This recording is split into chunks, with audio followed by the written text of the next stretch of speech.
Hello, and welcome to the Trench Mob podcast.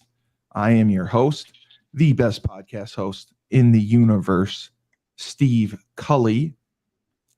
I would like to thank our sponsors at Procyon Partners. Procyon Partners, they are one of the top 50 fastest growing companies in the nation. They specialize in employee benefits, wealth management, and retirement planning. President Sean Rabinowitz, proud supporter of Husky Talk and everything that we do. And we are thrilled to have him, and he's going to get me a Tesla one day, very, very soon. Uh, Green Street Trust International, owned and operated by Rennell Jump. They are out of West Palm Beach, Florida, and they specialize in tax plans for businesses large and small. To schedule your, well, they'll either save you money or give you a big fat return on your taxes. To schedule your free strategic tax planning session today, go to www.greenstreettrust.com. We also have Pete Finch and the Finch Law Firm. They are out of Bridgeport, Connecticut. If you suffered any type of personal injury, a slip and fall, a construction beam fell on you at a site, your mother-in-law tried to run you over with her car. In Julius's case, your wife may try to stab you. Pete Finch is the attorney for you. He has won legal battles all over the state of Connecticut, and he will go to war with you. He's not afraid of any insurance companies, and he will get every dollar you deserve in compensation. Go to thefinchfirm.com for your free consultation, and always remember, in a pinch, call Finch. Dynamic Human Performance, owned and operated by UConn legendary running back Andre Dixon. 5,000 square foot state-of-the-art facility. He works with boys and girls, all ages, all sports. He started a new boot camp program. You want to get in shape every day, 6 a.m., go work with Andre. He has an athletic development program where boys and girls, he takes you in the sport of your choice from the ground up, and he will train and develop you to be the best you can possibly be and hopefully play at the next level for college. Andre has sent kids, again, boys and girls, all over in all different sports to college on scholarships. Newly acquired, we have possible great arrangement and partnership with Goat Coats. Goat Coats makes Letterman jackets, and let me tell you, they are styling and profiling, just like Ric Flair would say, and fantastic. They're something I would wear, and very affordable. They can be designed any way possible. They have a variety of different jackets, from bomber jackets on, and logos, graphics, whatever. They do it all. So we're hoping everything works out with them, with Goat Coats. Very excited to have them on board. And also newly on board, Robert Belcourt, former UConn defensive lineman. He runs Cornerstone Financial. We are just starting a partnership with him, and he is going to be having his own Cornerstone podcast where he gives retirement tips, he gives financial advice, and he will work to increase your wealth. And now for the men of the hour, the Trench Mob. It's good to have them back. They've been hard at work the last few weeks, going to the college showcase camps, and it's amazing. Things have worked out well. Every camp, someone has walked away with a scholarship offer, and that's what we mean about the Trench Mob being on a different level than any other organization in the country. if you are serious about football, if you want to play college football, if you want to be coached by the best in the country, if you want an NIL deal, this is where you need to be.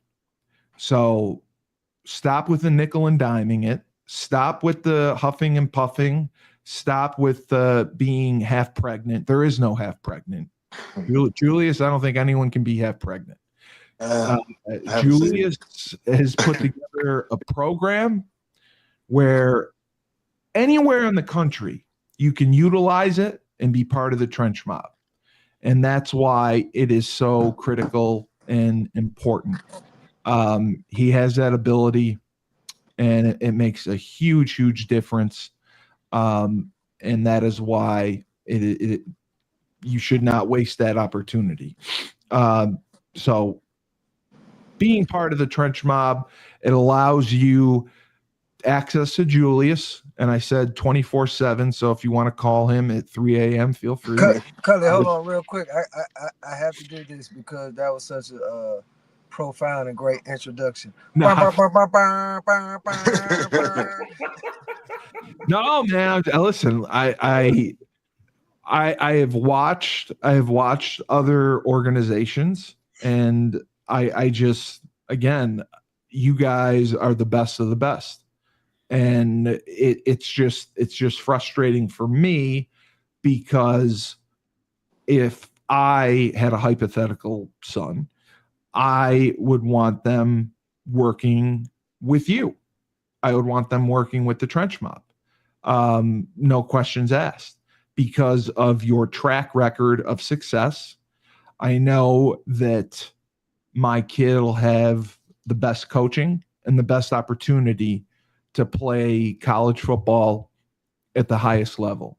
When you're sending kids to SEC programs, any of the Power 4 or maybe Power 5 now, that means something. When you guys go to a camp and you're dressed in the best gear and you have top level talent, you make a statement. Every coach has their eyes on your talent. And that's not the same if you go to a camp by yourself. That's not the same if you go to a camp with a couple kids. When you go as a member of the trench mob, that is respected, that is revered, and that shows a level of expectation that you have been coached by the best. You're going to be a dog out there, and you're going to knock some heads. And it just, like I said, the opportunity the trench mob offers you. College tuition today is $90,000, $80,000. It's probably going to be over $100,000 very soon. And, most people aren't going to be able to afford that. And as Julius has stated, and I firmly believe this as well with Anthony, Coach Jordan, if you go to the trench mob workouts, and if you're not in the area, but you do the training program, you do the technique work, you become better, 100%, I guarantee you will get a college scholarship. If you do what you're asked, if you work hard, you do what you're told, you will play Division I college football at a high level. And there's not many organizations that offer that opportunity. So to me, I get angry. I get frustrated, because this group is one of a kind. This group is special. This group has come together. It's been 4 or 5 years. It has outstanding coaching. It has outstanding talent, and it should have more kids participating. And that's what I want to see. We've given you the tools nationwide where you can sign up and be part of the trench mob. You can go to camps and be part of the trench mob. You can go to the 5v5 tournaments and be part of the trench mob. And if you're going to waste that opportunity, why are you playing football? Who plays football just to play football? We all want the best for ourselves. We all want an opportunity to play at the highest level. And the trench mob provides that. And even better, Everyone else is out there doing bullshit, flag football, 7-on-7. Screw them. We're getting down and dirty offensive and defensive line play. And that's where the game is won. I don't care if quarterbacks are throwing for 400 yards a game and 5 touchdowns. Without good offensive and defensive linemen who can pass protect, defensive linemen who can pass rush, you're not going anywhere. So that's how important the trench mob is. So that is why I am hostile and saying it this way, because you have a group, an organization in Gwinnett County, Atlanta, Georgia. You have a group that is available to you nationwide that can make you a better player and give you an opportunity to play college football on scholarship, to go to school for free, maybe even get an NIL deal, and you're not taking advantage of it. What does that say about you? That's what I'm saying. So for the trench mob, I have tremendous respect and admiration for the work that you do. And I know you've been busy at camps. We have Anthony Smith, Coach Smith. Great to see you. I know you miss Syracuse, New York probably every day. We getting back to the, like you said, back to the nitty gritty, man. We got some great things going up there in the Q's, man. So yeah, we do. We are proud to get on. We are. You know what? Fran Brown's doing a great job. You are correct. Coach Jordan, great to see you, sir. Hey. Yes. Hey. Good as usual. Good to be back. Just want to give before we get to the beautiful man Julius himself, I want to give a huge shout out to one of our own, Bryson Hurt, who went down to Ole Miss. Did a good job at the camp. Picked up a full ride scholarship, class 27. Want to give him a quick shout out. That's what I'm talking about right there. Big class punch. of 27. Big punch. Class of 27. Everyone watching, you hear that? Class of 27. Went to camp. Kicked the shit out of people. Got offered a scholarship. That is what you get when you're part of the trench mob. And if you're not, you're fucked. Go ahead. Also, man, Percy Wilson, man. Shout out to Percy Wilson. Percy Wilson is an 8th grader. He just got a scholarship offer yesterday to University of North Carolina. I'm going to leave right now. 8th grader? He's a rising 9th grader. Not even 9th grader, but wow. He hasn't touched the varsity. He hasn't had a varsity snap. He gets North Carolina just on the screen. He went to North Carolina and completely murdered it. And of course he did. Belichick offered him before the camp was over. Yep. Of course he did, and it's because you guys work with them every day, coach them up. They're being coached by phenomenal coaches, the best in the country, offensive and defensive line coaches. Julius, with his experience in the NFL, Coach Jordan knows offensive line play inside and out. You're getting coached by the best, and you're seeing first fucking hand what it does for you. Well, I'll tell you another thing, Steve. I got a kid right now, man, that I'm working with. This kid loves to work. This kid wants to work 5 days a week, right? His name is Israel, man. He's at IMG. You know, he's a 9th grader at IMG. This kid loves to work. He wants to work Monday through Friday and comes on Sundays. He's also been traveling. He's went to LSU, picked up an LSU offer. Unbelievable. You know, he's went to UGA, picked up a UGA offer. He's went to Texas, picked up a Texas offer. So, I mean, that's Izzy is, not even really beginning his high school career yet. He's only was only a 9th grader last year. So, it's just a testament not only to us, man. I mean, we're great coaches, but the parents and the kids that actually buy into our program. So, like you said earlier, man, like we can lead you to the water, but we can't make you drink it. Like we got 100%. tons of kids that if you were with Trench Mob and you did not get a full ride scholarship, it was not because it's nothing. It's your fault. Besides, we got guys that didn't get scholarships because of their grades.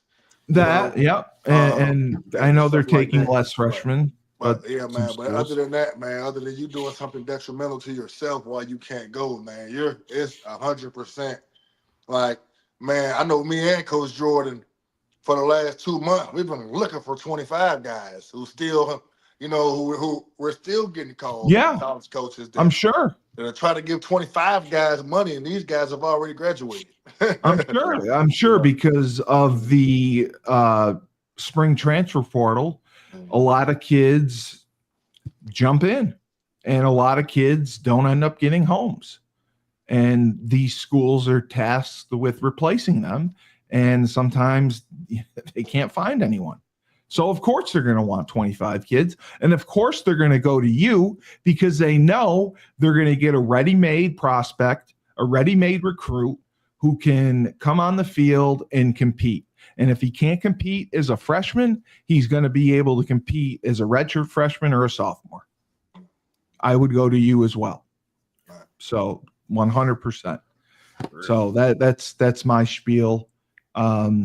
Just kind of quickly, I before we start, I wanted to get everyone's thoughts. We'll start with Mr. Smith. July 1st, colleges, for the first time in the history of our universe, are going to be paying players. They're going to start getting checks. It's based off of the television deals, the cap's $20 million, whatever. There's been a lot of disputes about this and going back and forth, but it's happening. We can't stop it. What are your thoughts on how this is going to play out? Do you think that there's going to be any type of regulation that's put in place at some point? Or do you think it's a runaway train and we can't stop it? Me personally, I like it. Because I like it too, to an extent. It's just the business end of it. You know what I mean? Exactly. We the business people look at it as a business, but the sports people look at it as a sport, and we should be looking at it as a business too. So business wise, all the fans we put in the seats and all the money we bring into the, universities, I say that's a just due. But as far as regulations, I do think there should be a regulation on it. Maybe age by age group they do it. Seniors, and put guys through programs, and you have to complete, and maybe that's how they do it. Maybe to receive, all of your money in your contract, you have to complete a certain, financial literacy program that they put together. That's actually really smart. Yeah. Yeah, out here blowing their money, and they can get help different, finding different ways to invest their money and stuff like that. But it's like you say, it's part of the game now. I hope they do regulate it. I think it's going to be a little rift for the NFL, because now they're going to have to really start paying guys more, because like I said before, when they first started this, I'm like, it's going to be a lot of guys retiring in college now, who don't go on and play in the NFL. They don't need to. Yeah. They don't need to, man. So it's definitely a plus and a negative to the game now, when guys would love to have that NFL stamp, but if I could save 10 years on my body, because I made 5-10 mil in college, had a great kickstart in life, man. Maybe I don't go put my body through all of that extra, pain and all of that good stuff. But correct. We all play for, before the business part of it, the love of the game, and I think every child who loves the game and wants to, and ultimately loves the game, plays for, and would love to play for, that world championship, man, and earn that title. So at the end of the day, it'll do what it does to college. Some guys will, forego it, but I think other guys who are still chasing that childhood dream of being a NFL champion will still chase that, dream. They'll just have a bag with it now. And a nice big bag. Yeah. And I did a show with Chris Bellamy yesterday, former UConn running back, and he echoed your sentiments. He basically said that every sport has to look at this from a business perspective. Like every sport is now an LLC, and they have to find ways to create revenue streams, because the television revenue from football, it's not for the SEC and the Big Ten.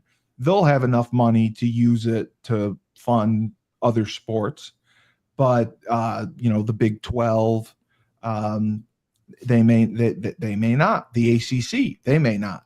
They're not going to be able to hit that 20 million cap. So that's the difference. But I 100% agree. It's that business mindset that these colleges need to take to bring in and drive revenue streams to pay the players so they can keep getting the best talent.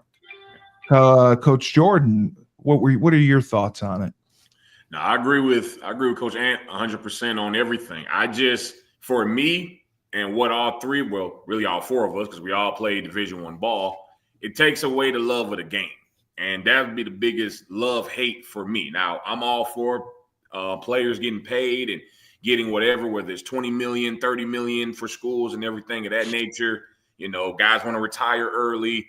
But when you look at something like that, it's going to hold out on high school recruiting, because now it's like, okay, should I give $3 million to this kid coming out of high school, 3-star, 4-star, or do I give it to this transfer that's coming in who's been in college for 6 years? Now, I understand it. I'm all for it.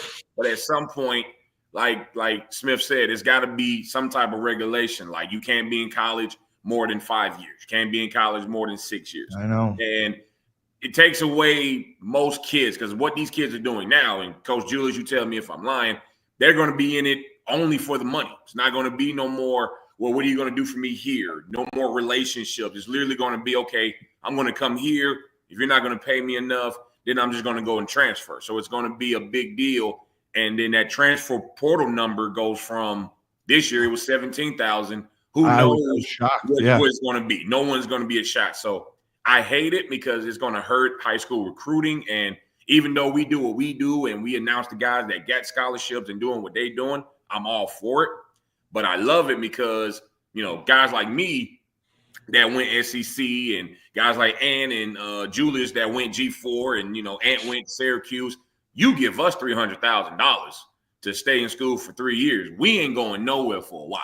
And that's what's happened. Yeah. Yeah. So, it's a love-hate thing for me. I love it more than I hate it, but I agree with Smitty 100%. As long as there's some type of rules, regulation going on, some type of standard. I know at Syracuse, there was a podcast and they were saying Fran was taxing guys. If you don't make weight, if you miss a meeting, if you do this, or if you're late in anything, a quarter, 100%. You know what I mean? A whole 50 ball and everything of that nature. So I'm fine with that. Fran Brown knows the game and he's doing it well. So as long as everyone else is following that model and we're holding these kids accountable, it's what they wanted. So as long as they know, hey, you want to be pro, you're going to be treated like a pro. You know what I mean? So don't get mad if you get a check and you get taxed $50,000, or you may get your whole game check took because you're not in school and you're not maintaining a certain GPA. The grades, you're right. I'm all for it. I am all for it. Just understand, as long as there are rules in place, I think it should work for years to come. I hear what you're saying. It's like, be careful what you wish for. Mm-hmm. Stars MP says facts. Yes. College is the new NFL. And Antonio King says, hello, Coach Julius. Hello, brother. Tom. We just started and he's already got fans. This is not fair. Not fair. I know. He can't help that he's handsome. I'm sorry. Hey, man, it's a beautiful face, man. I'll tell you. Yeah, it is. Nothing you can do about it. The Coach Julius, your thoughts on it? We were going through, because we do a show on UConn football, And, unfortunately, we have 4 quarterbacks for camp, which is very light for a Division I school. Most schools have 6, some have 8. We have 4 because we had 2 freshmen who transferred from last year's class. We only have 5. We have 5 running backs, which is light, because there's so many carries and a lot of practice time. And I know that teams were cutting guys to try to get down to that limit of 90, which initially was going to be the roster limit, all scholarships, but 90 players. And they appealed it. So it's grandfathered in. If you're already on the roster, you can finish out your term. But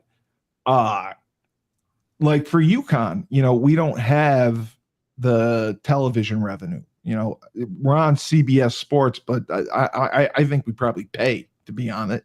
We don't get the NIL money that other schools do. I just think the parity, I know there's always been parity. I know the SEC's always been dominant, and that's what Dave Schumann always throws in my face. They've always dominated. There hasn't been parity. But I want to see it regulated. Title IX just filed a lawsuit against the NCAA because obviously they don't believe the men will be paid much more than the women. I don't see how it's going to be equitable. And the people I've talked to have said that it shouldn't be.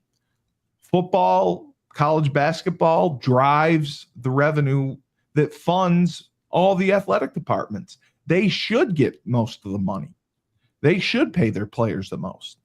But, Julius, I was looking at UConn's roster. We brought in 40 transfers, and a lot of them, this is their 3rd school. I'm like, are you crazy? Like, we're taking kids. This is their 3rd school? Really?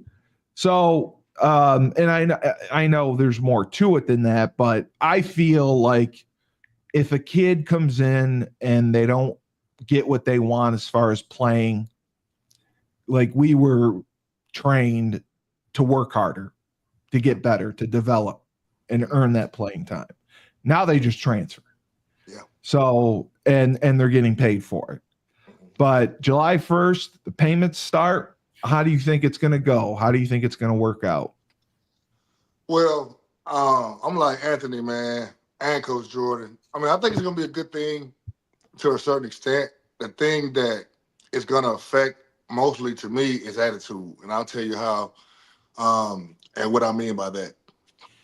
Back when we were in college, when you made it to the NFL, you made it. You know what I mean? That was kind of what it is. And now, so let me explain what I mean. So when you're in college and you're a junior, if you're going to the league or not by that time. You know what I mean? So like naturally you begin to get a certain aura. You begin, you shit don't stink a little bit. Everybody going, have a little bit of confidence. Yeah, I still have that. So yeah. Poke out a little bit, especially when you get to be a senior. Now these high school kids are getting that feeling as a junior in high school.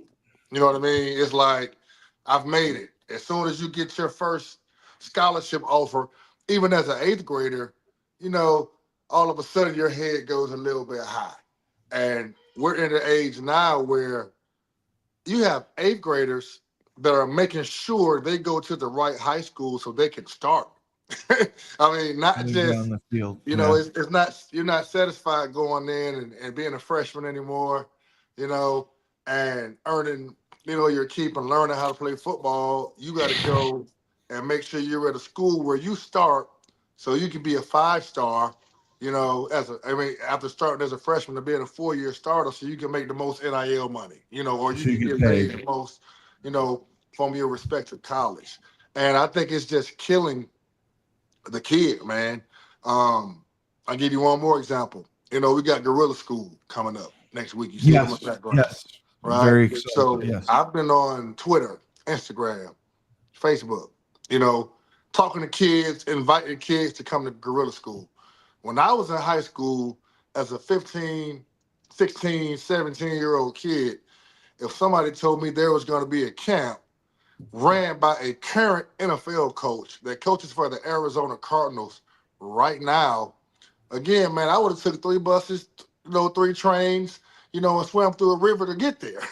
These days, I'm reaching out to some of these kids and inviting them, man, and they're leaving me on red. Not even saying anything back. And it's like, whoa. It's like, you're not dying to come to a camp with an NFL coach, but it's like they're not impressed by it. It's like, okay, whatever. I can go down and finish the NFL coach somewhere. To that point, to both of y'all, pisses me off.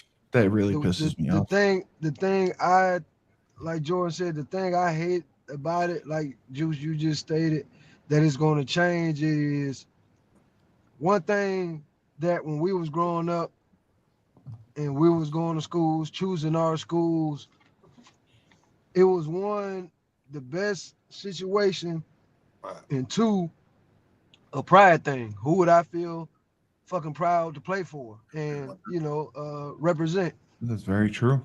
Now it's like the conversation is changing because it went from, just the shit talking football. Oh, you go to sorry ass such and such to sorry ass such and such, and to you broke. Yeah. You know what I'm saying? Like, you ain't got no bag. You sorry as hell. You broke. Like, this kid is clearly better than you, but because he's an incoming freshman and you're an older guy with a bag, now he's sorry because you got a bigger bag than him. But he's actually better than you. You know what I mean? So it's just like it changes the conversation most definitely a lot. And this young generation is built off of money. That's their first principle is money. It's not respect, it's not loyalty, it's not love, the stuff that we come from. It's money first, money second, money third, then everything else after that. You know what I mean? So like Coach Ju said, we didn't come from opportunities of having camps with NFL coaches, but now y'all think because y'all possibly are going to get a scholarship or have offers that you're too big now to come get noticed by an NFL coach. Man, not to cut you off, but it's kids out here who feel that they get one scholarship. Now I've made it. Now I'm the man. Good. You know what I mean? Yeah, now, I don't even have to Right. camp anymore because I got an offer. Yeah. You know what I mean? Right. And the crazy And part the biggest is, man, thing, and because of that, because the conversation is, all I need is one. Yeah. If I get that one, I'm good. It don't matter where it is. So now it's like back in the day with us, I'm probably the youngest out of everyone, but for us, it was more like, okay, if I get a Mississippi State or if I get a Georgia, I'm good in the hood. But if I get something like a Memphis or James Madison, or let's go D2 level, Valdosta State or West Alabama, that ain't good enough. I got to keep working. So these kids, they're working. We're not saying that they're not working, but they're working for the wrong reasons. And it's like, it only takes one. But what happens when that one goes away? Because that's what I'm saying. You don't have a certain GPA, or now with the thing is with this, college coaches, what are they going to do now? Instead of looking at a 3-minute highlight tape that we're finna do right now, they're going to look at your game film. They're going to look at a full game like how they do in college. Like, remember how we was in college? And they looked at everything, every little thing right there. Like, that's what they're going to do these high schoolers, because there's no way a Fran Brown, a Kirby Smart, a Steve Sarkisian, anybody is going to go to any school and say, okay, these 3 minutes to 4 minutes look good, but what do you do for 4 quarters? That's what happens, man. That's what I was about to say, man. It's too, man. It's putting a lot more pressure on these kids because, let's say, for instance, you got kids out here that have 20, 30, 40 offers, right? And what happens is they go to a university, the college coach sees them in person, they look good in drills, they look good in one-on-ones, and then they say, hey, I want to offer you a scholarship. And then that happens 10 times throughout the summer, 20 times, 30 times, 40 times. And then when they go look at your real film and see that you have flaws, now they stop answering the phone. Yep. Because now it's like you're not who we really thought you were, you know. And now the kid feels all bad because now I had Georgia, Florida, Miami, all these schools talking to me, and now they disappear because they're looking for kids to be damn near perfect. Like if you don't play every play, you know, like you're, you know, I mean, like a pro, you know, it's forcing high school kids' film to be graded now. Like when have you ever heard of a high school kid's film being graded? And it's like if you don't grade out at the 90 percentile, you can't play P5, you know, because you have to check all the boxes, your hands, your feet, your hips, like everything is being scrutinized and graded as if you were, you know, preparing for the NFL draft. Right. Let me pick you off that. Let me pick you off that. When I was a high school coach down at Eagles Landing. Shout out to all the Eagles Landing guys that's probably watching. I did that. I graded my guys. I graded JV guys. I graded ninth grade guys. You know, Contez Allen, who's down at Colorado State, who was trench mob, he thought I was damn crazy. They looked at me like, we not in college, coach. Why are you there? I'm like, dude, I went to Mississippi State. I won a national championship. This is what they're going to do if you want to play. Yeah. And we went 10 straight games, and some of them fought for it, gave them an award and everything.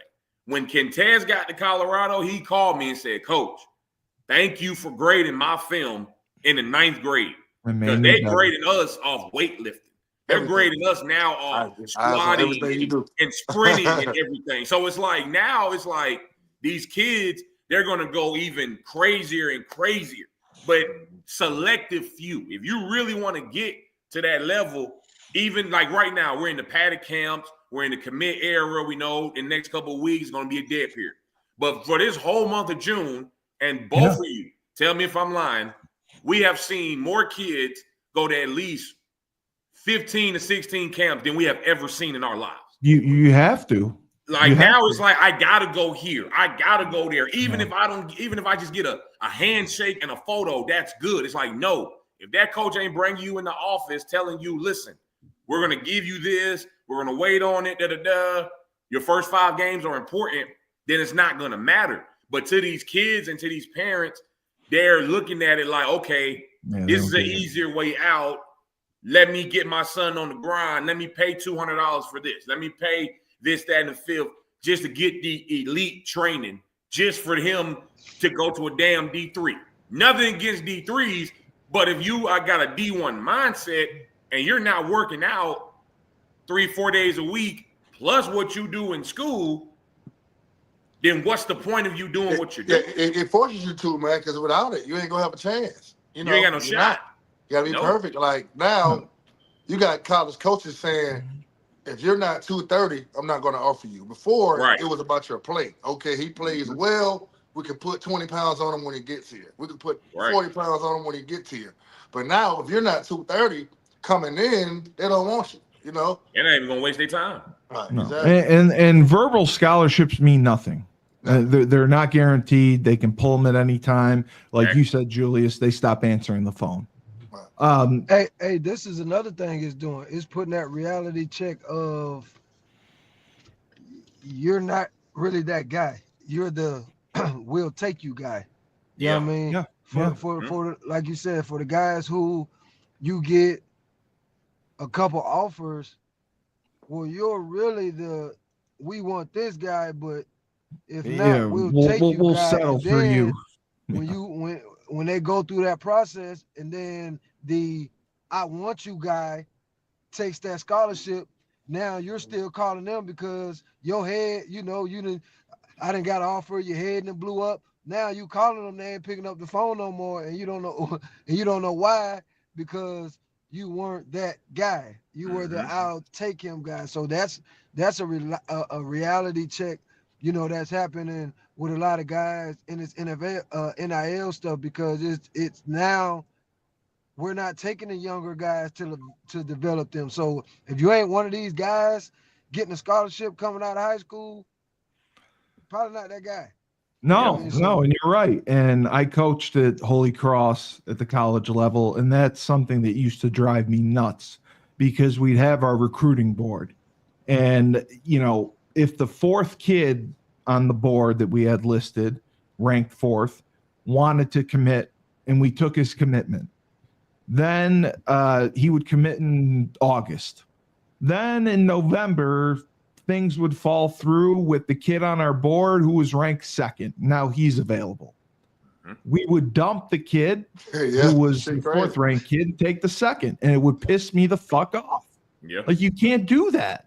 And I understand verbals don't mean anything, but I have some morality, and we're good enough with this kid to win. We can develop him. We're just going to dump him because the number 2 kid who didn't want to come to our school for 6 months, now all of a sudden, no, coach, I'm free. Yeah, please take me. Fuck you. But that's Cully. But that's what I'm talking about. That's the reality. That's what happens. Yeah. Of this shit. Yep. You know what I'm saying? Absolutely. People don't understand. Hey, I got a kid that called me earlier today, right? A kid who I don't even know. A kid that hit me up randomly on Twitter. That's Asked probably me, can he call me? He took an official visit to a school 2 weeks ago. Took an OV, an official visit. He said he called the school earlier and was ready to commit, and they didn't answer. He said he texted him. Well, he called yesterday and was ready to commit. He texted him, called him. Nobody's returned his text. Nobody's returned his call. And he's like, Coach, what do I do? And I had to tell that kid, look, man, that school doesn't want you anymore. So they spent money, flew him and his parents all the way in to an official visit, and he calls 2 weeks later and he wants to commit, and they don't even answer. Yep. So they've already committed money to this kid and flew him in. And now 2 weeks later, he's calling and he's ready to commit, and it's damn near like you want to commit sometimes as soon as you get the offer. You know what I mean? I've had that. I've had that happen where we've offered kids, because my philosophy is if you have one scholarship available, you have to offer 10 kids to get the one usually. Yeah. And we've offered kids that were may have been 7th or 6th on the list. They wanted to commit. Our head coach said, "Oh, we can't take his commitment." It's like, we just offered him. We have to, and I had to come up with a lie as to why we couldn't take his commitment. You want to commit? Oh, that's great. Oh, we can't take it right this second. Let's just wait a month from now. So that just ticks me off. My last question, Coach Smith, Julius, you guys, have been doing this for so long now. Would you ever get involved in the NIL game, trying to help a kid negotiate some sort of deal with NIL or payment from a university? Would that be part of anything that Trench Mob would consider? Yeah, we already have, and we already do, Good. because for us, it's overstanding. It's no different than having an agent. It's the That's agent what I'm game. saying, and you guys know it. Yeah.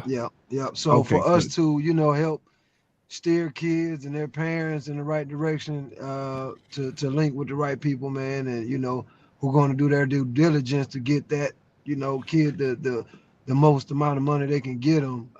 That's what we do. Good. Because man, I mean, I don't think so. To answer your question from my standpoint, we're not the ones actually doing them, but we are pointing them in the right direction. You're trying to guide them who aren't going to take advantage of them, and have them, on the raw deal, Because that's what I worry about ever since the quarterback at Tennessee with that situation where he just decided not to show up for the spring game, that Nico kid, and he ends up at UCLA and he's getting less money. He thought he had leverage because he didn't show up for the spring game. And that's what I'm talking about. They're getting bad advice. And it was his father driving the train. So I'm glad that you guys are at least involved in trying to point them in the right direction and help them. We're great at partnerships, Kelly. We know. Yeah, I know you are. Stay in our lane and do what we do, and let the other pros play their part, man. So that's definitely, man, what we take pride in, man, is actually partnering with other great people like yourself, man, and pointing people in the right direction, man. No, that's great, and that's why I'm so happy you guys have a coalition. I'm hoping that we're able to put together a group for next year to go to some camps. I know Coach Schumann from Jersey.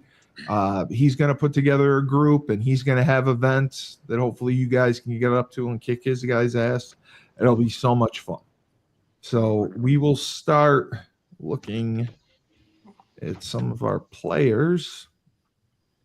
Let's go with Zayante Malcolm from Gainesville High School, Gainesville, Georgia. Julius, Gainesville, as far as, you know, where you guys are in Decatur or Gwinnett County, where is Gainesville? So Gainesville is north. North Gwinnett. It's in Jesus. Hall County, I Right believe. Right. Gainesville is definitely a school that's definitely coming along and kind of earning its right, you know, to be one of the top schools in Georgia. They got a bunch of big time players. They have the number 1 linebacker and 26 and Xavier Griffin out there. They got a host of other guys. The kid we mentioned earlier, Bryson Hurt, he actually just transferred to Gainesville, who just got the Ole Miss offer. As Ayante, you know, he's a guy, a great, good player, man. He came out with us a few times this off season, man. He went with us to, you know, to North Carolina, to Miami, you know, a few other trips, man. And you know, he's a work hard. He's not the biggest kid, no, not the biggest lion in the jungle, man, but he's certainly a lion. You know, and he bites, and you know, he's a hell of a player. Good. Excited to see his film. Is he a 27? Yes, 27. Okay. All right. Okay. Wow. And he's a kid. The thing I like about him, he has powerful hands, man. Like, I know Hank Hughes, man. Shout out to Hank Hughes, man, from UConn, my UConn D-line coach. He put an extraneous emphasis on heavy hands. And that's the one thing, you know, that Zayante does, man. He definitely plays heavy hands. He's a kid that can play end, D tackle, nose, linebacker. You know, he's a kid that loves the game, and he plays all over the field, and he plays with, you know, with instinct and toughness and great effort. Yeah, dude, I really do like his hands. Good extension, good job getting off the blocks. God, for a 27, nice job. Yeah, and he's not a huge kid. I'll tell you, maybe 6'1", you know, 250. But you know, he's right at that twinner size of weight, man, where he could, you know, he could definitely. Hopefully, he grows a couple more inches. But even if he doesn't, man, he's going to be a great player. Sure. Gotta take a look at some of this. Oh, sorry.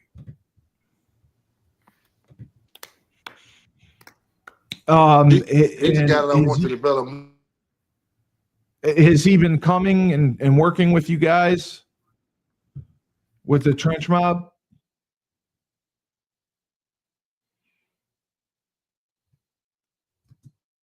Julius? I apologize, man. I was getting a phone call. Oh, sorry. Has he been training with the trench mob? So is this still Zayante? Oh, yes. Yeah. So yes, I'll say yes. So he comes out and trains with us, you know, every now and then. Okay. I would like to see him more, but he lives a little bit far. Obviously, It's further away. Okay. I think this is his film from last year, I believe. Yes. Yes. Yeah. God, he looks really athletic. He looks versatile. Now, do you see him playing 5 technique, obviously, or do you see him inside? Jeez. In my opinion, I think he's an inside guy. Oh, okay. You know, I think he, you know, is a 3 technique. He plays with lots of power. Yes, you know, with him not being as long, you know, he's not 6'4". Right. I think he would do more damage because inside. I mean he plays with nuts. You know what I mean? And, Yeah. and that's one thing. That's a hard quality to have, and I think that'll Yeah, yeah. benefit him more, You can't on the teach it. inside. Yeah, Right, exactly. right, right. I've been seeing this more and more, and I meant to ask you about it. It looks almost like he's coming out of a 4-point stance. Wow. Is he? And is that something that's being taught now? Yeah, so a lot of D-line coaches are now they're teaching I that don't like squat that stance. stance. You know what I mean? And Oh, I they know, do. Okay. yeah, and I know even at UGA, Coach Trey Scott, like he teaches more of that squat, run first, stance, where it's damn near like a two gap stance. Yeah, You know what I yeah, mean? yeah. Even if you're playing gap defense, it's still, it's like you're playing, your stance is kind of two gap style. That's just to kind of, it's good for explosion, but it's, a lot of guys can't really convert to the pass as well when they playing that stance. But I always thought like having your ass high in the air was what kept your pad level down.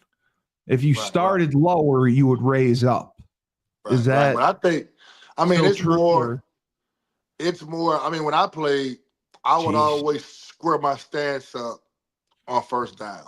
You know what I mean? Because I would Oh, be I got you. I more got you. concerned with Okay. the run. And then, as it So got second and long, third and long, then I kind of that put that that's kickstand back and put that butt in the air and that's when want to you get off. narrow it.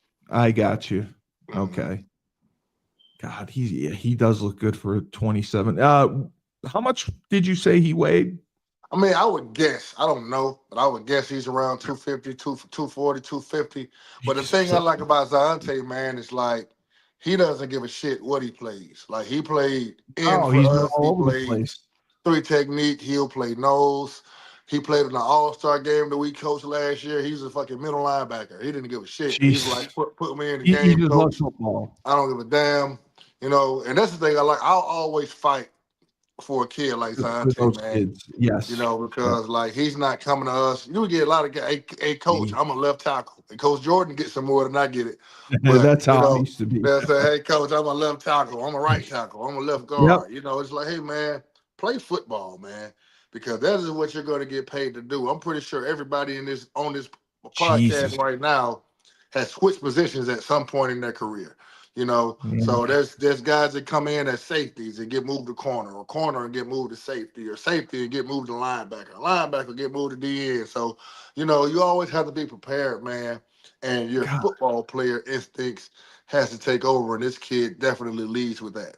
I see that. I mean, he is a dog for sure. I despise his stance. I do not like that stance. He had to say he I've was never doing the seen same it, but shit, man, with it us worked pass for rushing. him. We kind of had to get, loosen him up a little bit, Coach Jordan and Coach Ant, but but definitely, man, he's a heavy Right. power guy, and I think once he Yeah. Yeah, adds he's physical. finesse to his Yeah. game a little bit, it's gonna make him that much more unstoppable, man. Yeah, Because that's the no, one thing I would say. Normally, your guys are really, really good with their hands, with the rip, chop, swim. I mean, he's a striker and he gets off. exactly, he's a striker. That's the perfect Attention, he gets explanation from he's a striker. well, I mean, Right. I used to coach a little bit, so yeah. I Yeah. mean, he's really good getting hands on first. I don't like the stance, but I like his physicality. I like his high effort, and I like that he truly is a dog. Yeah, So man, he's he going to be a player. he has a main ingredient, what you just said, dog. Yeah, I would love to spend more time with him that's what I and say fixing now. his technicalities, but Yes, he exactly. definitely leads with dog.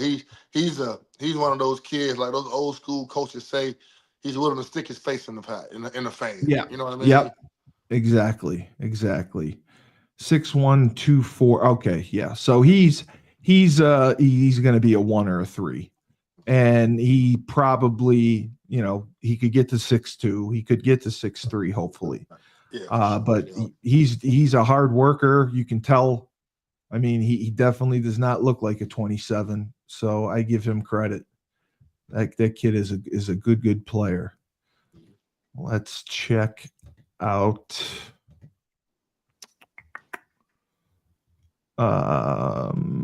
Caden. Why not? Caden Fos. 56, 6'2", 265, another 27. So who, Coach Jordan, is this? Did you meet with him? Did you find this young man? I found him. So it's Coach Julius's guy, but he was Right. on our recruit and EGA radar for a good little minute. I think he, in my personal opinion, after today and after what Coach Julius says about him, I expect him to have 10 to 15 offers. Like y'all are really going to like 15 offers. Holy I shit. expect it. He has none. But after today, after people see this, I expect him to see have what 10 he's 15. capable of. Absolutely. Yeah, he's really good. Now, I'm just asking, Indiana football is not regarded as great football as a state, correct? Correct. But at some point, if you're good, right. they'll find It's you. not as bad as freaking Minnesota is. Yeah, it's not as bad as Minnesota. Go ahead, Coach Smith. Sorry. No, I was saying Indiana is a basketball state. Right, exactly, because that's where Hoosiers was. There you go. The thing I like about this kid, man, and I think he's 6'2", 245. But on film, he plays 6'5", 300. He plays big. Like the shit he's doing, and I know he's in Indiana, and not to take away from what he's doing because shit like this is what no matter who you're doing it against, it's impressive. It's like I mean, he's slicing these guys like butter. He reminds me of Cully. Like looking at his film, he reminds me of Tyler King, man. I knew you were gonna fucking say that. I knew that. I knew you were gonna say TK. Yeah, as soon as I saw his film, man, he's like it screams Tyler King to me, man. And Tyler King, as we know, was a big time player at UConn, man, and played with the Cardinals. But but definitely, man, this kid, he plays big, man. He's what you call out there. Nobody loves Tyler more than Tyler. That's all you need to know. I like his stance. God, man, he is. Like I would think he was much bigger than 6'2", 245 watching his film. You can see that. Yeah, you definitely can see that. And I mean, he is definitely. I like how he getting out blocks. Yeah, that's what I'm saying. Like he isn't the immovable object.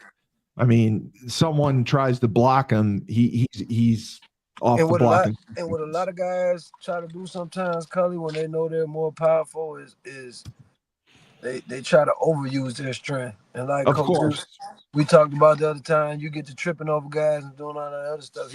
All he's doing is getting a nice, strong ass punch, stand square and getting off and making plays.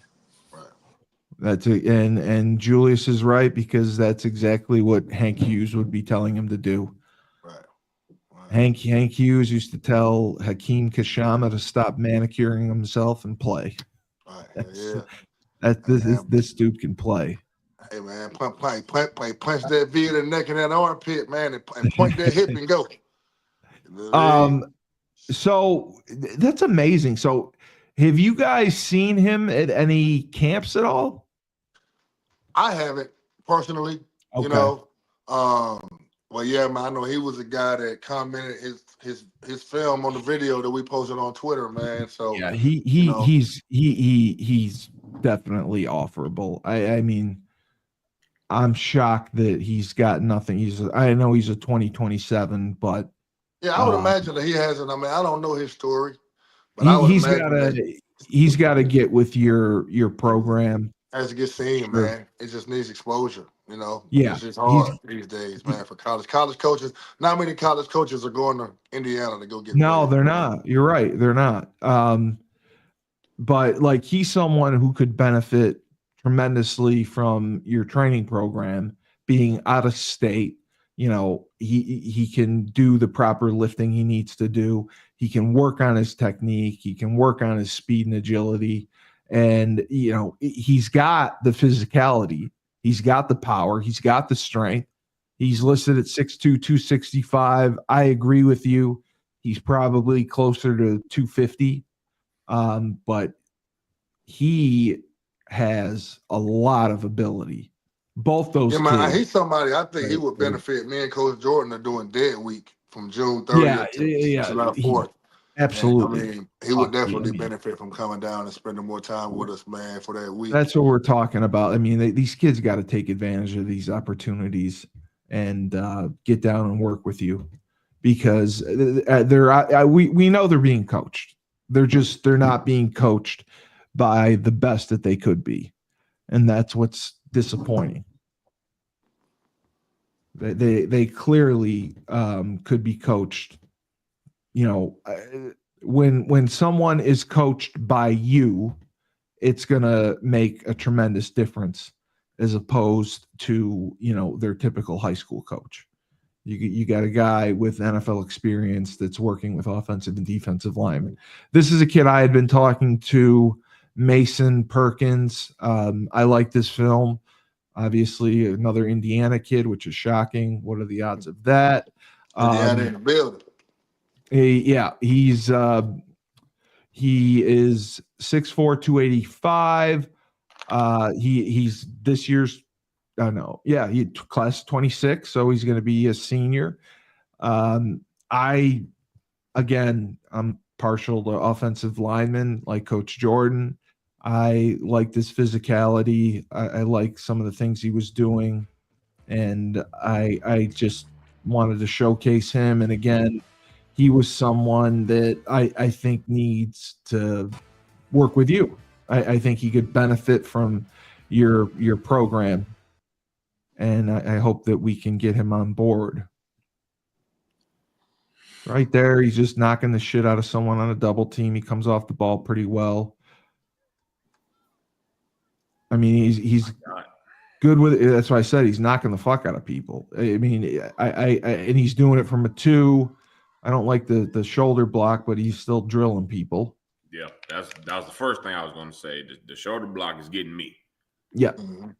He should have been flatter pulling. He's got to be more violent with his hands. He's raw. He's raw. But Very again, raw. It's Indiana. He's beating people because he's bigger and stronger than them. Mm-hmm. I think with coaching, he'll definitely stand out. Like especially there, his first step was poor. He because he's good enough, he recovered. Mm-hmm. Now he's on a screen pass, and he's falling on the ground. Don't put that on your film. We talked about that. Please don't. It was a big play, but you had nothing to do with it. Don't put that on. I like the way he comes off the ball. I'd like to see his stance a little more narrower. That's a good job trying to get his eyes on the linebacker. Great job just creating movement. I mean, I think for sure he's a G5 kid, and I think if he were coached and played at a higher level, and that's why you guys talked about how important it is. Get yourself out there. Face the best, face the most competition you can, because that really showcases your ability. And this guy's a mauler. He's a guard. He's a mauler. I think he's playing tackle because he has to, but in the inside he looks good. He's very athletic.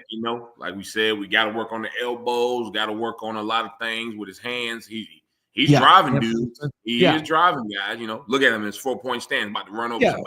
Yeah, he's doing it just because he's bigger and stronger. That's what I'm saying. If he got some technique, I do think he could develop possibly into a P4 kid.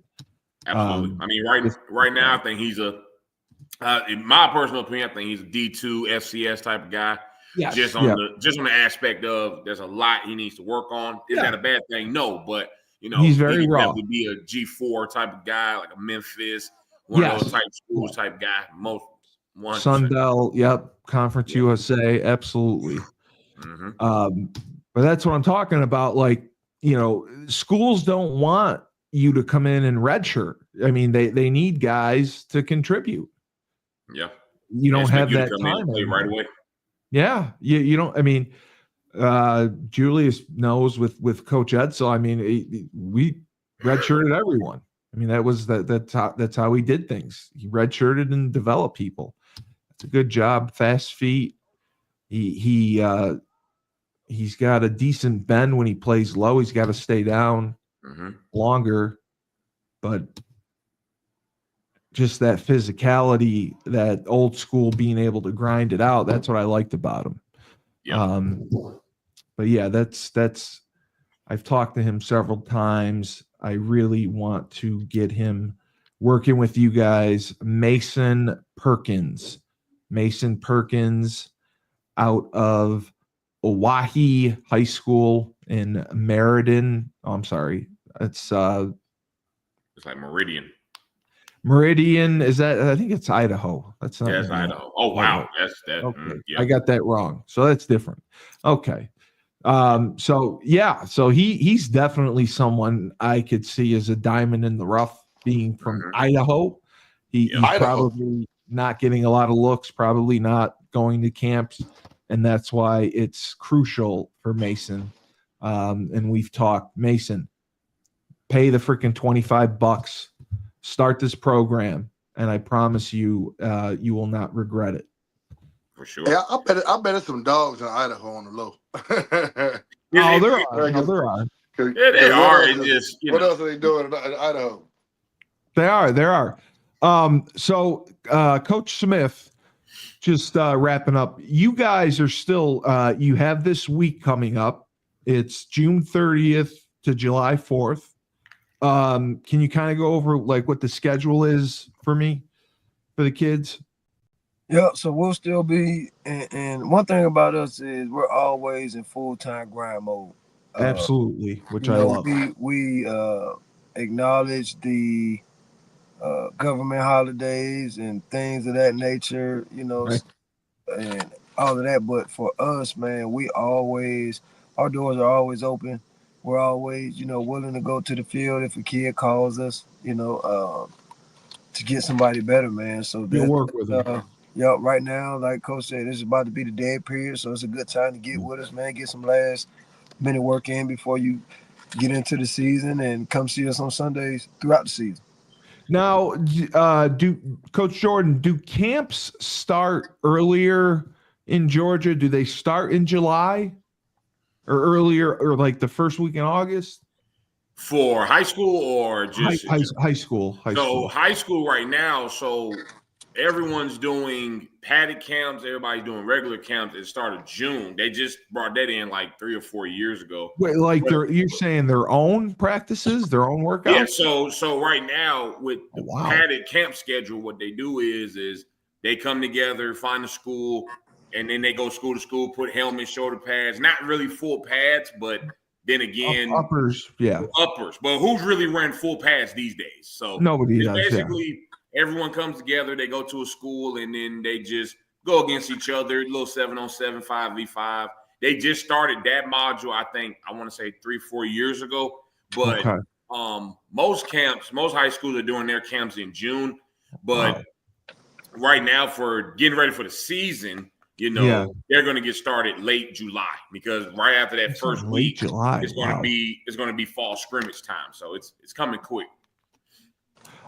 Julius, so the first week of the season is close to the end of August. Is that when? Because it's a 10-game season, right, in Georgia? Well, I know they'll start jamborees the first week of August. Yeah. Oh, like the 4-team scrimmages, right? Yeah. So we're there. Wow. They start that early. Yeah. Jesus. Like the first week of August when they're playing. I think they play halves, Jordan, right? For jamborees, they play halves, but now that it's fall games and fall scrimmages, some teams will play 3/4, some teams will play half, so it all depends. Coach Smith, when the season does start, because you guys have, 50 guys that you're working with, During the fall, do you guys try to get around and see as many kids as you can? How do you guys kind of work out trying to see kids besides watching film when you meet on Sundays or whatever? That's absolutely one of the things we have built into our program, where we try to go around and see as many games as we can. Good. If some nights we get to catch good games to where there's 3 or 4 of our guys out there. Sometimes we may have to watch a half, then leave at halftime to go catch another half. So you do that. That's great. That's great that you're active and you're out there. And like, because I know you're a Syracuse guy, do you have contact with their coaching staff? Do their coaches pass through and look at your guys? Yeah, I actually have recently just got in contact with the head recruiter, and good. I've been sending him film and stuff like that. I know we got new film to send out, so I'll be sending that out. Once I get with Coach Juice and Coach Jordan with that stuff, but yeah, that's awesome. I'm glad to be back in that loophole, man, and have that connection and being able to try to get some more great guys out there. Did you not have the same relationship with Babers? No, I didn't. It wasn't their doing and their fault. It was just we were just getting into it, and right. You were just starting, right? Yeah, and we were just coming around to it, and it was something we always talked about. I knew, getting to Syracuse was going to be, a little further, but now that we're traveling and on the road and stuff like that, we'll definitely try to make it one of our pit stops for sure. Julius, I mean, I have such a frustration with UConn because we're not taking advantage of the guys we have, our resources, guys like you. And I don't know what to do. I mean, what do you think we can do to get UConn, Coach Mora, his recruiting staff, Kashif, to start looking at the trench mob talent? Because I inundate them with it. I send it to them and I yell at them and all that stuff. But I just we don't have world-class linemen where we can ignore the talent that you have. And that's what bothers me. I'm going to say this, Cully, and I'm going to say it respectfully. You're going to be diplomatic, yes. We're not going to kiss anyone's ass, man. I don't want to kiss ass. Family member. And I think part of it is they know these guys are in Georgia, most of them in Florida, so they think they're untouchable? They may feel like, I'm just giving them an excuse now, but they may feel like, okay, these guys are so far. So the guys that we do recruit, that, we're going to make sure they're interested in UConn, but then you can't even say that because they offered Whitley Cadu, but when they offered Whitley Cadu, he already had a fucking Kentucky offer, and, and Florida State, and, so, he's not coming to UConn, let's be honest, you know what I mean? So, I don't know, man. I've tried, brother. I know you have. I know you have. I have a relationship with Kashif. Shout out to Kashif. Well, I do too. I love Kashif. Kashif's awesome. Kashif always responds, but I've tried all I to hear develop from a relationship. Kashif is we're taking transfers. So I've tried to develop a relationship with other coaches from UConn, and you have? Okay. Red. They leave me on red, or don't return my calls. So do they have they visited? Do they come visit? I would love to help my alma mater get some players, man, but I'm not going to kiss no beat down doors to get guys up there.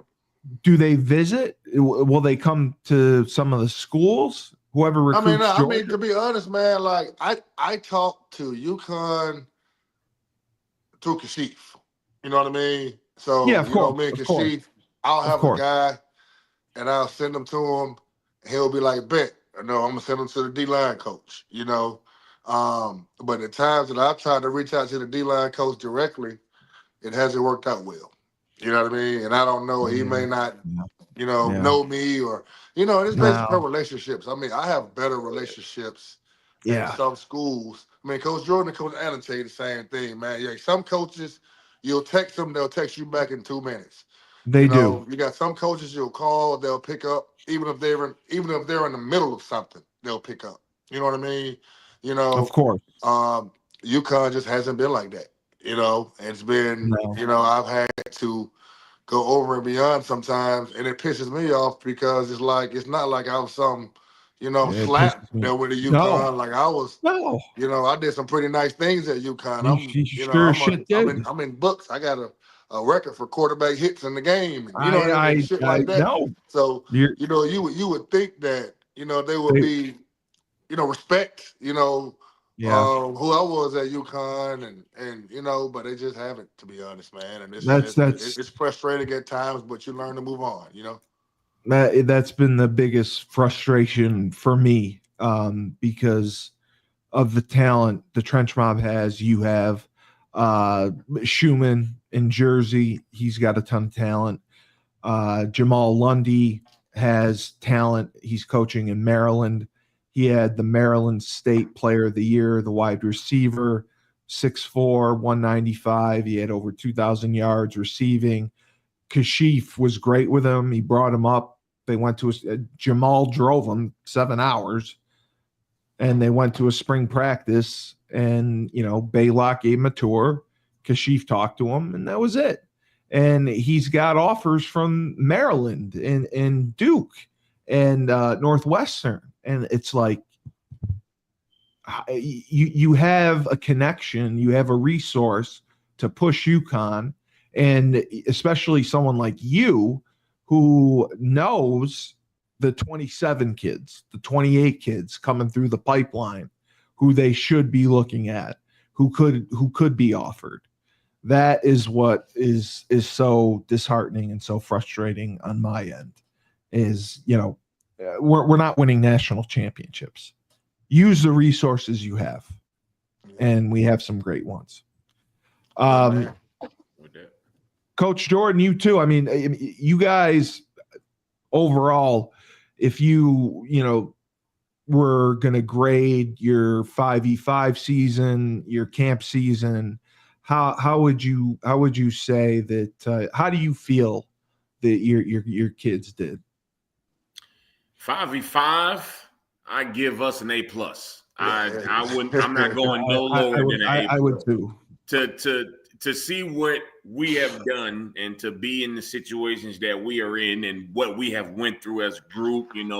Every group, not only us, has our highs and lows, but to be in this situation, to bring home 4 national championships, to every day look up a kid, biggest offer might be at the time, from D2 to P4, I give 5v5 an A+. Like, not even A for effort. Like, I think we went out there and kicked some ass. You did. Camp season, I give us a B+. I give us a B because, like you said, some kids got a little comfortable. Some kids, you gotta, look at them and see, tell them all the good stuff. Some kids we did go to Mercer, we did go stuff, and they do come home with some money. And then you got to deal with politics and everything like that. But then you also deal with stuff where we aren't there. So we don't see what's really going on because they're doing stuff on their own sometimes. And then you look up today and you see an 8th grader get a North Carolina offer. And then you see a 2027 get an Ole Miss offer, 2 of the best schools in the country. And then you're like, well, A- wouldn't hurt. So overall, I give us an A+. I think we're doing some good stuff. I think, with everybody, with all the 27s and 28s that we have going into it, I think we got a shot at bringing home a championship every tournament next year. So, for sure. Coach Smith, just I wanted to ask before we go, ideally, you're able to take kids on virtually with a training program. You're able to take kids on who want to come in and join the Trench Mob. In July, because I know Julius says you guys continue to work until the camp starts or whatnot. Is there a set goal of like a number of kids that you would like to have in the trench mob?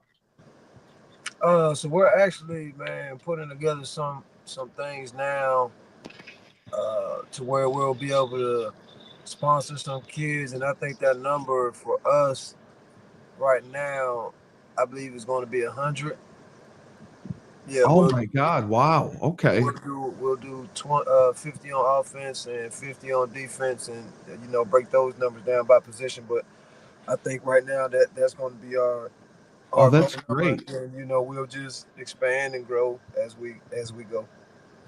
Do you see like the trench mob because of the success you've had? Would you, if you had a group that you trusted out west or out east, would you have a trench mob west, the trench mob east, and try to kind of go maybe national with it? Yeah, that's our goal. Okay. Yeah, our end goal, man, and that's when we'll try to tap into the NFLPA and branch out from all the retired guys who still have a love and passion for the game and want to coach and things like that, man. We'll try to, put together a solid team who, we feel has the same passion for helping kids as us, man. And, if they have another cohesive group like we have, we would love to and are going to expand, to those different states. Because like Julius, like we don't have anything like that here. I would love to do a trench mob 5v5 group in upstate New York. And I was talking to one of my old coaches about doing that. And he wants cameras and bags and cones and all this drill stuff. And I believe I asked you about this, and you don't use a lot of specific tools when you do your training. Is that accurate or no? Well, I'm Hand shields, mostly maybe. I'm mostly a cone guy. Yeah. Now That's we how I have was. the big pop-ups, and I mean we use so during camp season we use a lot of step overs, and Right. mainly we use step overs because these guys were going to camp, and I To know be they would be ready for using a that. lot of step overs in camp. So I kind of wanted to get these guys feet ready, during camp. But generally, man, like I trained today, I used 3 cones, and we mainly did gap drills because I'm Right. more of a teacher. Man, as I stated before, man, like I'm not a guy that comes out there and Coach Jordan tell you, like, I don't do a whole bunch of pretty drills. You know what I mean? Like That's how I'm I am too. I like, fucking hate drill work. yeah, I want to like get you're not after it. gonna see me on Instagram or guys doing ring around the rosy. You know what I Yeah. mean? Yeah. We're So, getting after it. um, we're doing this shit that's gonna translate to the game and that's gonna get you paid. You know what I mean? So, sometimes we have the big pop up dummies and Yes. things like that over at South Gwinnett where we work out at. That's where we store our stuff. But for the most part, man, I'd rather simplify it because I want guys to become masters of the trade. Like I don't want to just get you out here. You don't need all those toys. Yeah, man. And we run all around. We're just getting tired, but we're not learning anything. Right. Exactly. So if we did want to start like a trench mob in New York, as far as what the cost would be, how much would you say you would have to spend on equipment and that sort of thing before you even started getting players? Like, how much would you need to do that? Well, I mean, I think the main thing is space more than equipment. Having a Um, place to practice. a Right. thing that took us to We the next talked about level that. was having dedicated space. Yeah. And shout out to Coach Dirt, man. I know Coach Dirt. He just left Georgia. He's going to Cincinnati for a coaching job now. But he was at a school called Duluth. Coach Jordan identified us as a group a few years ago and saw how serious we were, and did a deal with us to come over to his school. He gave you So access to yeah. work So there. once we did that, we not only had our equipment, but we had their equipment that we could use. Oh, okay. So And So it just took us to a new level, man, of having stability. Like we didn't have an indoor facility. I had an indoor facility before yeah, that's COVID what that we were shut talking down, about. because of COVID, So with that, I was spending a bunch of money and not making a bunch of money because people weren't coming Because to work out during COVID, you were renting the So field time. You're renting the yeah, so space. so now having Duluth, man, and being partnered with them, it's been a game changer, man. You know, so I got you. I think So with that that, man, that's the main thing. It's the space, and then from there.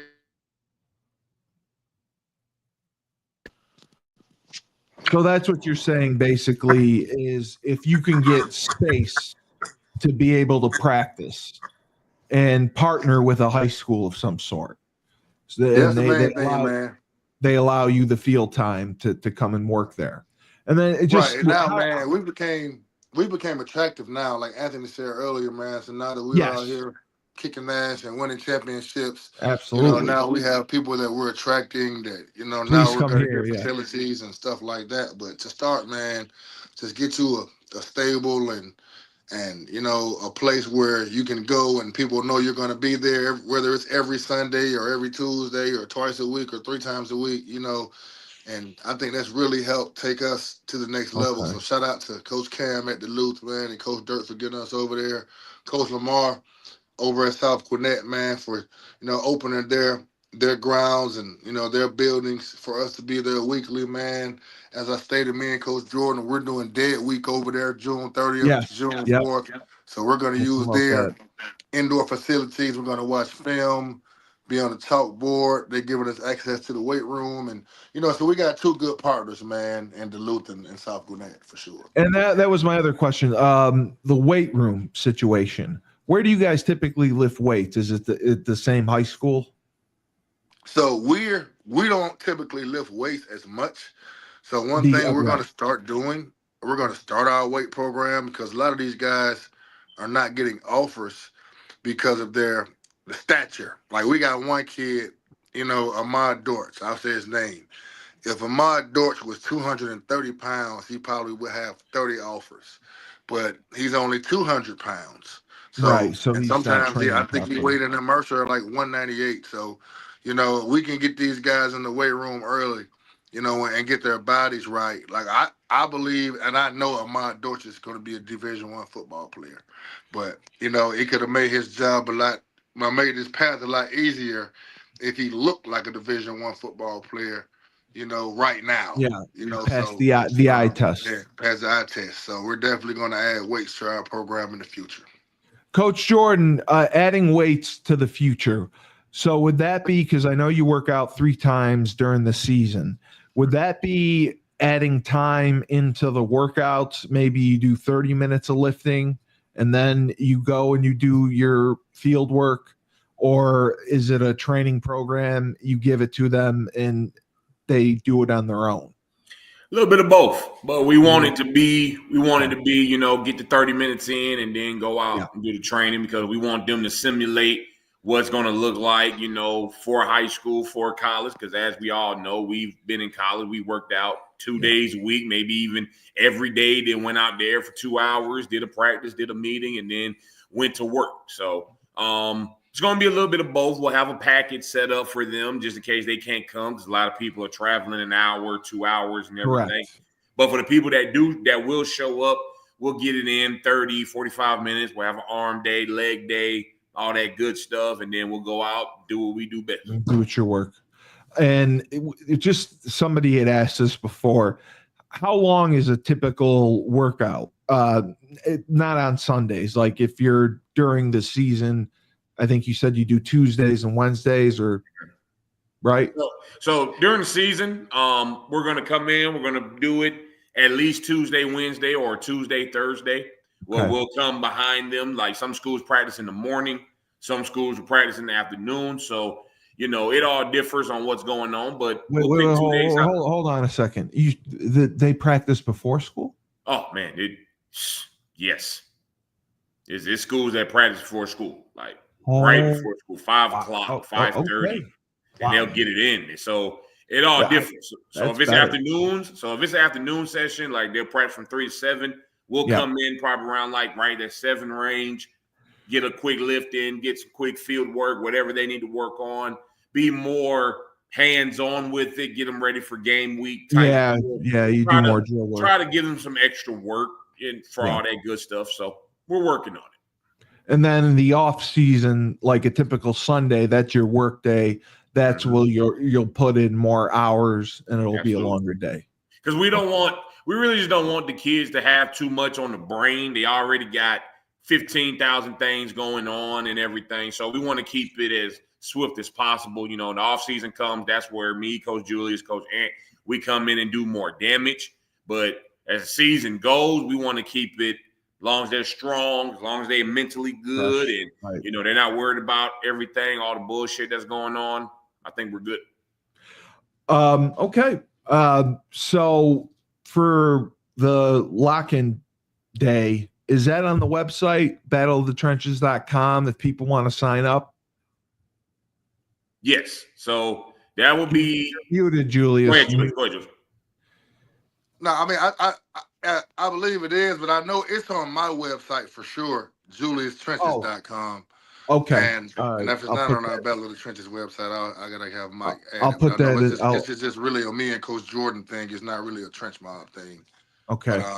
But I'll put that in the show notes. Yeah, it'd be pretty cool though. Yes, sir. All right. I'll put that in. I do want to add before we get off, Cully. Yeah. That's something I've heard that's funny. I don't know whether to I'm not gay. or, I'm not gay. I promise. Yeah. Hey, but one thing that people are saying, man. Coach Jordan puts his head down. Go ahead. So something I keep getting, and I want to say to the crowd that's watching, we are not a scam. And I don't know. What? And I don't know what the hell or where the hell that came from. I mean, I'm a real person. I get messaged? Man, listen, I've had 5 people probably in the last 2 weeks say they thought they heard that we were a scam. Yeah. You know, and we're not a scam. I'm a real person. I got a glitch right now in the back of my background. I'm gonna murder them. Okay. Yeah, but I'm not. You know, I'm a real person. Coach Jordan's a real person. You know, he is 6'7". Are you freaking kidding me? Yeah, we're not a scam. And I mean, I don't know whether to take that, be flattered, you know, or feel disrespected, you know. But at the same time, man, we want people to know we're a real program. We're getting kids real scholarships. Absolutely. Chris Cook, the coach for the Arizona Cardinals, is really coming to Georgia. You know, the 29th. We have real college coaches that will be at that camp. Like, we're not a scam. Like, we're not out here trying to take anybody's money or make you feel like, you know, I mean, maybe it's a good thing that people feel like we're too good to be true. But, you know, we're definitely not a scam, man. We're here to help young men. 100% not a scam. 100%. And are the numbers looking okay so far for the locked in thing? Yeah, numbers are good, man. Numbers are good. Okay. We got a good bit of kids, man. I mean, we still got kids called on the inquiring. There is space, you know, so you do have time to still sign up, man. But we want to lock in. And for me, man, it's not about having 90 kids. You know, it's about having kids there. They're dedicated. They're hardworking. Yeah, dedicated and ready to work. You know, it's not a camera thing.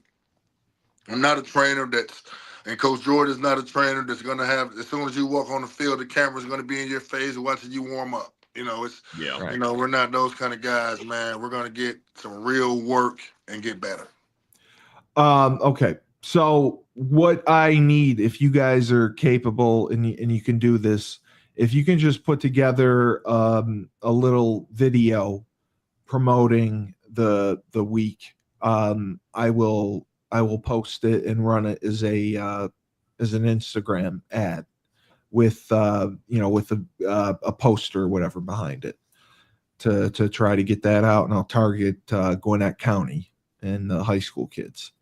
So and I'll do TikTok as well. So if you don't mind, Julius, I mean, you look so good on camera. I can't.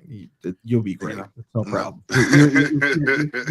You're always camera ready. So yeah, if you put together a little video, we'll run an ad on TikTok and IG to try to drum up some interest, because it's coming It's coming soon. So we got to get more people signed up for you. But tremendous freaking audience. Great job promoting it. Last thing yeah. before we go. I know you got a lot. I'm not gay. Go ahead. I'll just mess. Last thing on X, me and Coach Julius have started linemen only, which is a space directly only for linemen. It's something like this, but it's more hands-on, trying to get you guys navigated through the recruiting process. I do it with my recruiting EGA team, Coach Lamar. They need it. We will have special guests. We will have guest speakers. If you guys have any questions, we do it every Monday. We're going to do it throughout the season. We're trying to find a caveat to go through the season, maybe Wild Out Mondays or something like that, where we watch game film and talk about it and let you guys come up, express why you deserve to be recruited or why you deserve to be a D1 guy. And, we just ask, we're not asking for, say it one time, Coach? In person? No, so it's going to be on X. Everything's going to be on X. Well, Everything's going to be on social. You can use my platform too if you want. But right now we're going to use it on X. We're going to work our way through it. First show we had 600 people in it. Good questions. Great. We was just talking about 5v5 and everything. So we're asking all linemen that's in this chat. Look out for those Mondays, linemen only things. I will. We will have 2 special guests. We'll have an O-line guy. We'll have a D-line guy. Just want to give to the big guys, man. We understand what's going on in recruiting. We understand that we're not last, but we're not on that toll on recruiting. And people want to know why. So me and Coach Julius, we're the 2 to do it done. We got a couple coaches that already called us, wanting to get on. So be on the lookout for it every Monday. Okay. So that'll be on Twitter Live on the Trent Coach. I'm sorry, lineman only. Is that what it's called? Yes. Okay. So I'll make sure to put that in the show notes as well. We'll promote that. We'll promote the event that you're having next week, that Locked In. I think you guys are doing a phenomenal job, and just congratulations for all your hard work. I just have to mention Ned Von Young, Fresh himself, Fresh Fold Laundry Company, just outside of Chapel Hill, North Carolina. High-end laundry service.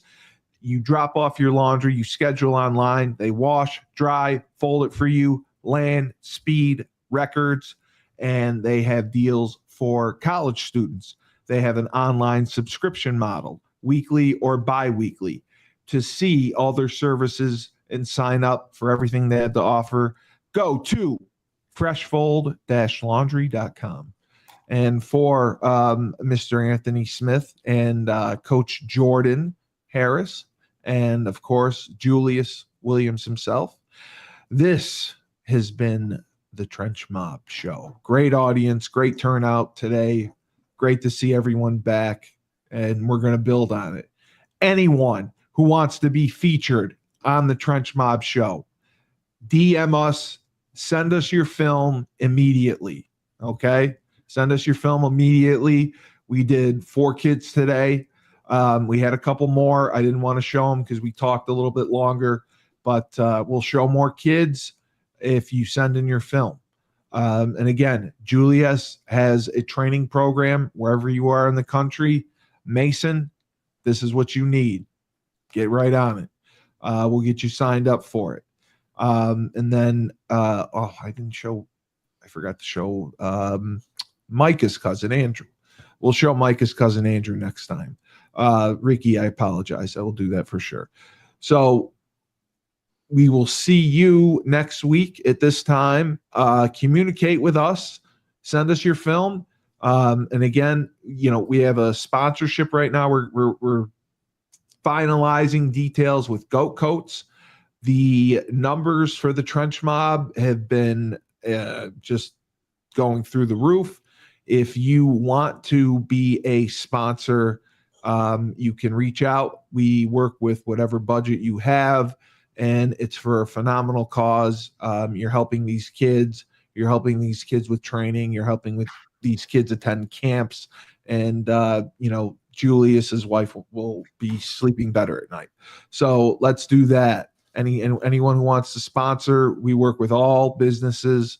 and we want to get a main sponsor for the Trench Mob, and hopefully it works out with Goat Coats. So for man himself, Coach Jordan Harris, Julius Williams, the Trench Mob, I'm Steve Cully, the best podcast host in the universe. Remember, when life gives you lemons, don't make lemonade. Take 2 oranges and throw them back at life.